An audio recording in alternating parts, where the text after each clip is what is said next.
दोस्तों, एक डीएम साहिबा प्रयागराज में महाकुंभ के दौरान हिजाब पहनकर चली जाती है और वहां की सुरक्षा और व्यवस्था का जायजा लेने लगती है। तभी कुछ महिला पुलिसकर्मी की नजर उन पर पड़ती है और वह उन्हें आतंकवादी समझकर उन्हें थाने ले जाती है।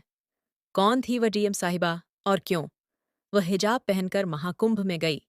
सच्चाई जानने के लिए वीडियो को अंत तक जरूर देखना।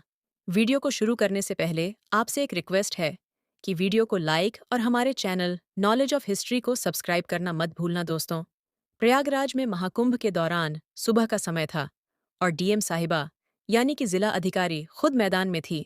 उनका नाम सीमा अंसारी था। अपने काम के प्रति ईमानदारी और सख्ती के लिए वह जानी जाती थी। इस बार प्रशासन ने कुंभ में सुरक्षा और व्यवस्था के कड़े इंतजाम किए थे। सीमा साहिबा को इस बात की जिम्मेदारी दी गई थी कि पूरा आयोजन शांति और सुव्यवस्थित ढंग से संपन्न हो। सीमा साहिबा को आमतौर पर सूट या साड़ी में देखा जाता था, लेकिन इस बार उन्होंने अपने धर्म और संस्कृति को ध्यान में रखते हुए हिजाब पहन रखा था।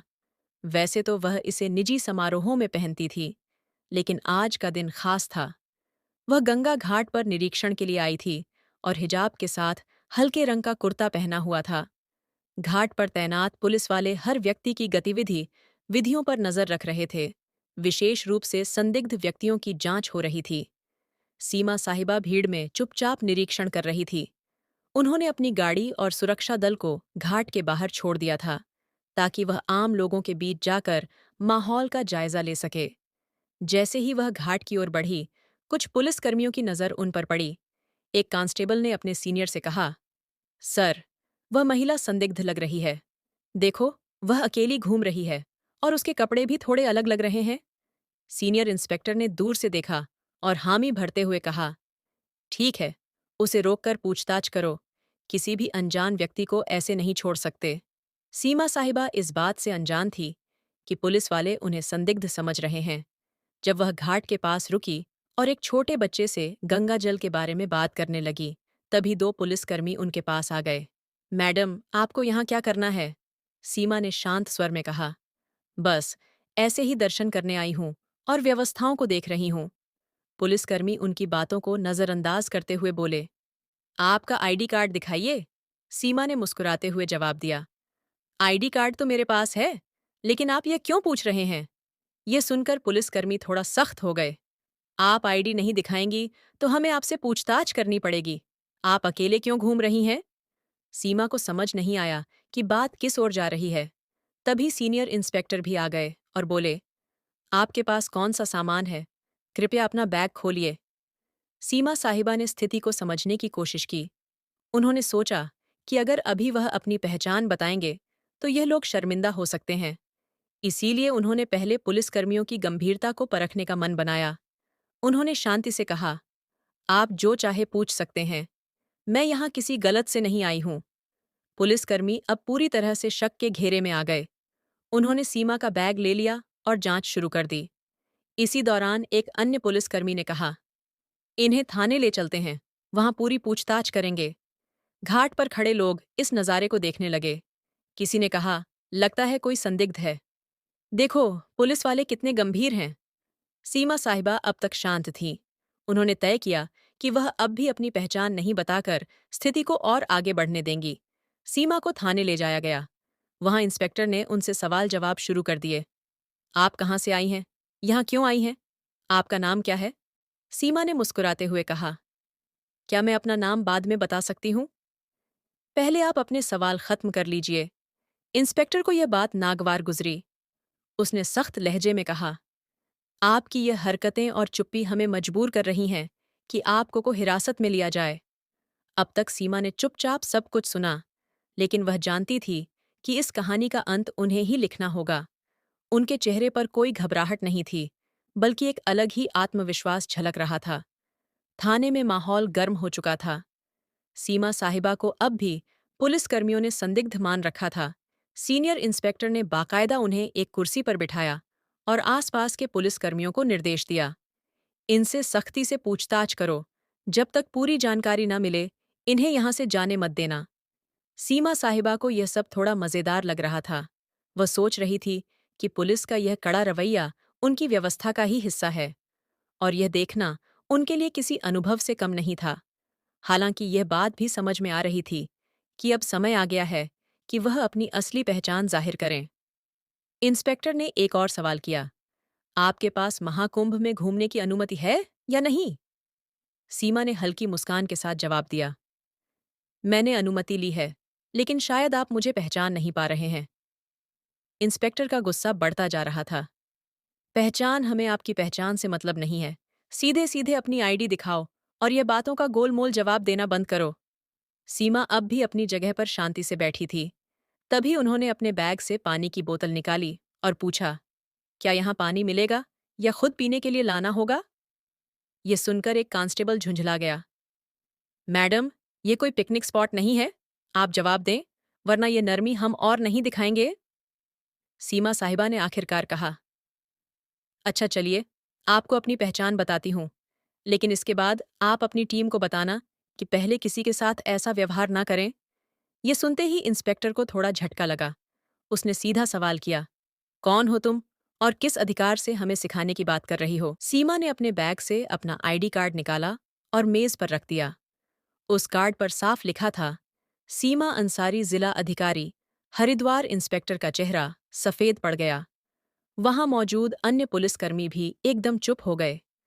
कांस्टेबल, जो अभी तक सबसे ज्यादा बोल रहा था, धीरे धीरे पीछे खिसक गया।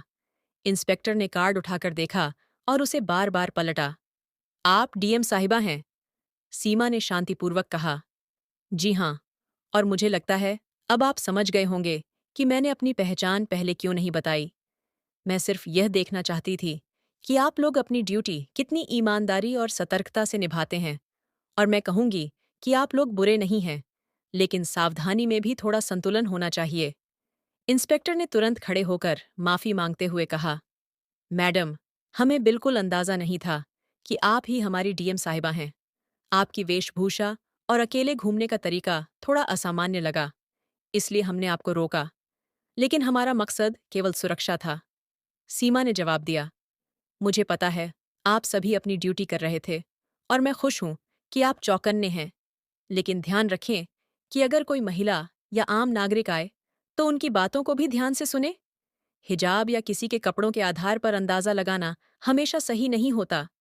इंस्पेक्टर ने तुरंत थाने के स्टाफ को निर्देश दिया, साहिबा के लिए चाय पानी लाओ और तुरंत उनकी गाड़ी मंगवा। सीमा ने मुस्कुराते हुए कहा, नहीं, इसकी जरूरत नहीं। मैं तो यह देखने आई थी कि हमारा प्रशासन कैसे काम कर रहा है, और मुझे खुशी है कि आप लोग काम कर रहे हैं। लेकिन याद रखें, हर बार शक की बिना पर किसी को आतंकवादी या अपराधी मान लेना उचित नहीं। ये बात सुनकर इंस्पेक्टर ने सिर झुका लिया। आपकी बात सही है मैडम, हमें इस पर काम करना होगा। सीमा ने हंसते हुए कहा, काम तो ठीक है, लेकिन अब मुझे मेरे काम पर वापस जाने दीजिए, और अगली बार किसी से बात करने से पहले उसकी बात को ध्यान से सुनने की आदत डालिए। थाने से बाहर आते समय कुछ पुलिसकर्मी और कर्मचारी उनके साथ घाट तक गए। वहां मौजूद लोग अब भी उन्हें देख रहे थे। कुछ लोग कानाफूसी कर रहे थे कि यह वही महिला है जिसे पुलिस ने पकड़ा था। सीमा ने गाड़ी में बैठने से पहले पलट कर देखा और पुलिसकर्मियों से कहा, आप लोग अच्छा काम कर रहे हैं, लेकिन एक जिम्मेदार नागरिक से बात करते समय अपनी मानवता को भी बनाए रखें, और अगर आप मुझसे सहमत हैं तो यह संदेश अपनी टीम तक पहुंचाएं।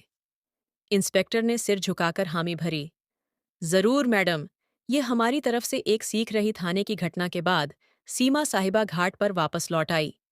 अब तक पुलिसकर्मियों और वहां मौजूद कर्मचारियों के चेहरे पर न केवल शर्मिंदगी, बल्कि उनके लिए गहरी इज्जत भी साफ झलक रही थी। हालांकि सीमा ने इस घटना को ज्यादा तूल नहीं दिया और अपने काम पर ध्यान केंद्रित किया। घाट पर लोग अब भी उन्हें देख रहे थे। कुछ ने पहचान लिया था कि वे डीएम साहिबा हैं, तो कुछ अब भी यह सोच रहे थे कि यह महिला कौन थी जिसे पुलिस ने पकड़ा था। सीमा ने भीड़ की परवाह किए बिना घाट पर मौजूद व्यवस्थाओं का जायजा लेना शुरू कर दिया। दोपहर तक यह घटना पूरे पुलिस महकमे में फैल चुकी थी। जिले के एएसपी तक बात पहुंची और उन्होंने तुरंत थाने के इंस्पेक्टर को फोन किया। इंस्पेक्टर साहब, यह क्या सुन रहा हूं? आप लोग डीएम मैडम को संदिग्ध समझकर पकड़ लाए। इंस्पेक्टर ने हिचकते हुए जवाब दिया, सर, गलती हो गई। उनकी वेशभूषा और व्यवहार की वजह से शक हुआ, लेकिन मैडम ने हमें समझाया और हमें अपनी गलती का एहसास कराया। एसपी ने कड़े लहजे में कहा, सावधा ठीक है, लेकिन अगली बार ऐसा कुछ हुआ तो इसका अंजाम भुगतने के लिए तैयार रहना। अब तुरंत अपने स्टाफ को इस मामले पर संवेदनशीलता से काम करने की ट्रेनिंग दो। इंस्पेक्टर ने हामी भरी और ठान लिया कि अब से वह और उनकी टीम हर संदिग्ध को इंसानियत के साथ ट्रीट करेंगे। इस घटना के कुछ दिनों बाद सीमा साहिबा ने प्रशासनिक कर्मचारियों और पुलिस बल के लिए एक छोटी बैठक बुलाई। इसमें उन्होंने सीधे शब्दों में कहा, मुझे आप सब पर गर्व है कि आप लोग कुंभ जैसे बड़े आयोजन को संभाल रहे हैं, लेकिन मैं आपसे एक बात कहना चाहती हूँ। कानून के पालन के साथ साथ हमें अपनी मानवता भी बनाए रखनी होगी। हर व्यक्ति पर शक करना जरूरी नहीं है। जो लोग अलग दिखते हैं वे गलत नहीं होते। उनका सम्मान करें, उनकी बात सुने। उनके शब्दों ने वहां मौजूद सभी को झकझोर दिया। इंस्पेक्टर ने सबसे सामने माफी मांगते हुए कहा, मैडम, आपकी बात ने हमें बहुत बड़ा सबक सिखाया है। हम वादा करते हैं कि आगे से ऐसा कोई मामला नहीं होगा जहां किसी को बिना वजह परेशान किया जाए। ये घटना मीडिया तक भी पहुंच गई। हालांकि सीमा ने इसे सार्वजनिक रूप से उजागर करने से मना कर दिया। उन्होंने कहा, यह घटना व्यक्तिगत है और इसे उदाहरण के तौर पर लेना चाहिए, न कि इसे किसी विवाद का हिस्सा बनाना चाहिए।